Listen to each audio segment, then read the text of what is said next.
Days after President Trump announced the official withdrawal of U.S. forces from Syria, Turkey launched a military assault in that region. According to a spokesperson for the Kurdish-led Syrian Democratic Forces, warplanes began airstrikes on Wednesday. The group has requested support from U.S. forces, but President Trump has reportedly told the American military not to get involved. In another development, there are reportedly plans by House Republicans to introduce a sanctions bill against Turkey. Joining us via Skype to discuss what's happening in Syria and other news is presidential candidate and U.S. veteran Congresswoman Tulsi Gabbard. Thank you so much for joining us, Congresswoman. We really appreciate it.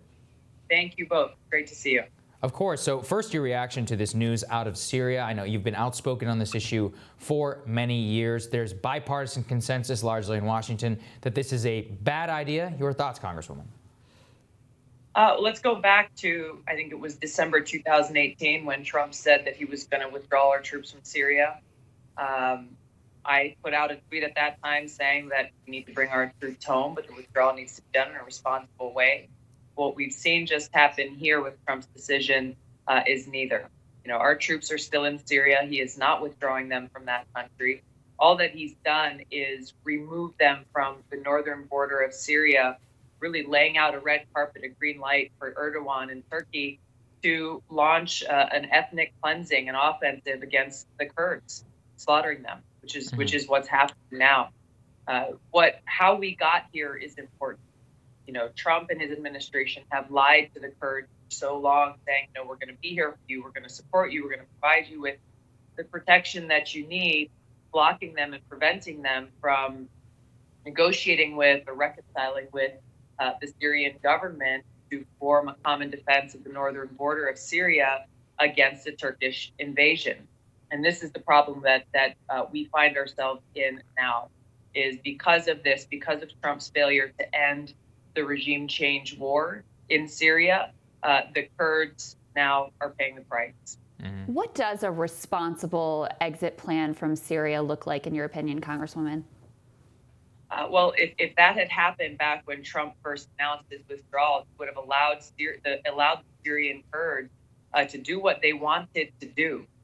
They were seeking and trying to get negotiations with Syria and Russia and even Iran, the countries that are active within that region, to try to form some kind of security agreement, to form some kind of reconciliation. But Trump and his administration were blocking those talks or any kind of deal from occurring. So now this is what's happening as a result.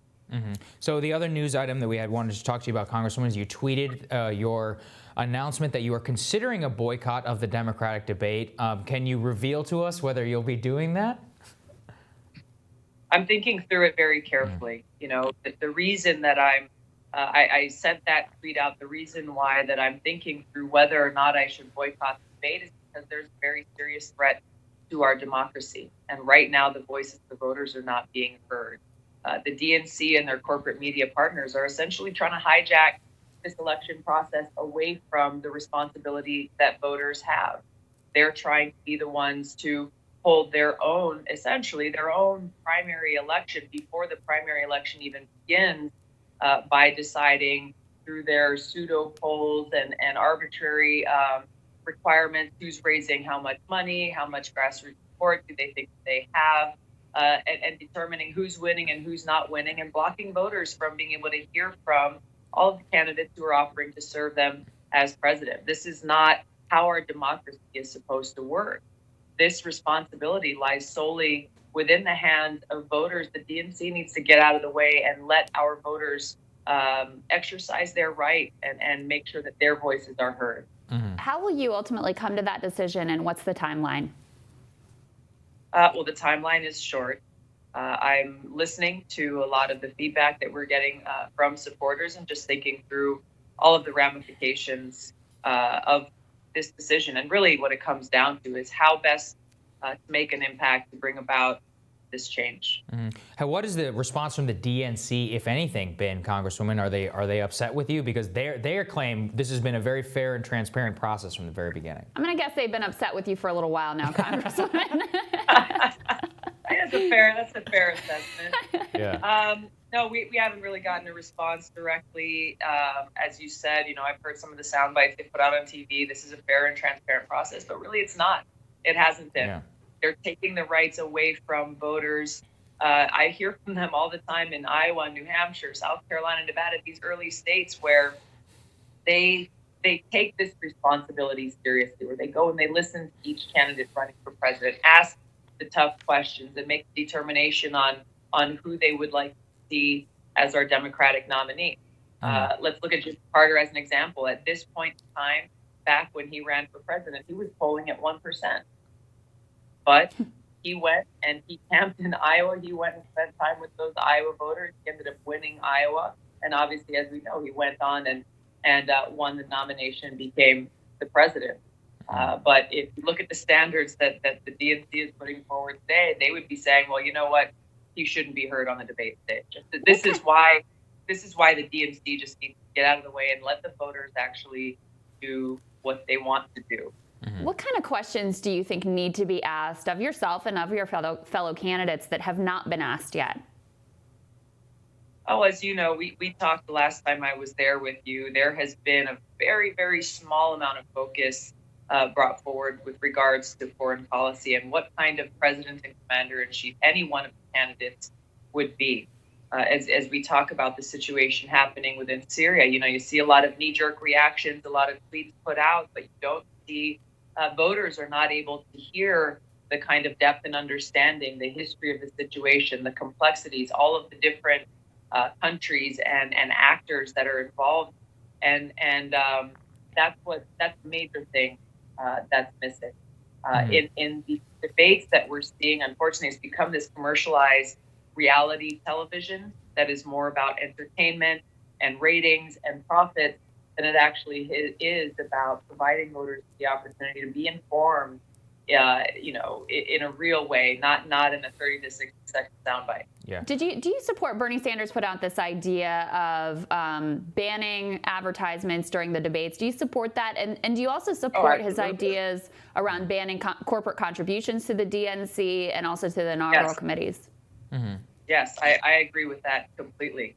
The influence of the rich and powerful and the corporate special interests is rampant, and this is the result that we're seeing is an election process that does not serve the interests of voters, and they're trying to hijack this election away from voters for their own interests, not really caring about the people. And that's the focus that I'm really trying to bring to this, trying to bring attention to the threat that this poses to our democracy and the need for us as a country to focus on making sure we do all we can that the voters in this country exercise their right to vote. Their voices are heard. Congressman, last time we had you here, you had said that you didn't thought that the transcript of the President Trump's phone call with Ukraine didn't merit, the grounds for impeachment. You changed your position shortly after that. What was that 24-hour period like for you? What was your thinking? Just walk us through that process. Yeah, I literally in the car as I was on my way to our last interview when I was there in your studio, I had just read the transcript in the hours and the days that followed. A lot more information was released. I went through and read the whistleblower complaint, the Inspector General memo, a lot of the other information that was coming through that raised serious concern and, in my view, warranted the inquiry, making sure that everyone has the facts, the American people have the facts, but saying that this inquiry needs to be nonpartisan, it needs to be narrowly focused on looking for the evidence and the information available and make sure that it's done in a swift manner. I know, Congresswoman, that your concern around impeachment had been that it would be very divisive for the country. Yeah. Is that still a concern? And how do you think that Democrats are doing so far in conducting this investigation? I think it always remains a concern. And the concern around this inquiry is that if it becomes a partisan exercise, then it completely undermines our democracy and people of this country who really are just looking for information to be able to make a determination for themselves. There are some concerns that I've had so far, but I think that this is still a little bit early, and we need to be able to get all the information. And frankly, I think the administration needs to provide that information. So, Congresswoman, of course, underlying this impeachment concern is also the actual issue here of Hunter Biden, who's sitting on a Ukrainian energy company's board for $50,000 a month. Some of their Democratic opponents have been very reluctant to call this out as evidence of corruption. Do you think that that's what it shows? Look, I don't know what went into that or how he got hired or why or what influence there was used, if any, but I think the perception is certainly a concern. I think we have to look at how we can root out the corruption or the abuse of power and influence within our government. And I think that there's a lot of examples of it, for a long time. And frankly, even now, within this administration. Yeah. If you were president, would you allow your vice president's son to sit on a board of Ukrainian energy company if that was in his portfolio? I think that would be a poor decision to make. Yeah. I also wanted to ask you, Congresswoman, there's this, big imbroglio around the NBA and China. China has basically cut ties with the Houston Rockets after a tweet from their general manager. What are your thoughts on this situation generally? And what would you do as president to fix it or at least move the needle in a different direction around the national conversation? To fix the situation with the NBA and China? I think that's between. Yeah. What are you referring to specifically? Just the Chinese businesses' actions and their attempts to force American citizens to act in a certain way and limit speech here in our own country. Well, anything that limits speech here within our own country is something that is deeply concerning that I would fight to protect and uphold. Look, I think what the NBA has done with China, and I'll be very honest, I haven't followed this very closely myself, but that's an issue between them and China. Mm-hmm.